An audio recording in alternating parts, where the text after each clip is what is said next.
Ndërsa tani do flasim për një temë që duket e vështirë në letër, mirë po kur e shoh me simulime është mjaft e thjeshtë. Si të ndërtojmë një CPU bazike duke përdorur Logjizëm ose Tinkercad. Edhe pse CPU-ja duket komplekse, simulimi e bën më të kuptueshme për shkak se e shet çdo hap të funksionimit.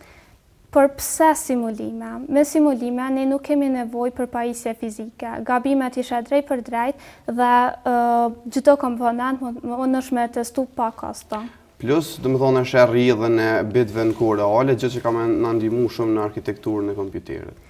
Por si ndërtohet një CPU bazike? Edhe CPU-ja më e thjeshtë i ka këto pjesë: ALU, regjistran, program counter, memorian, edhe uniteti i kontrollet.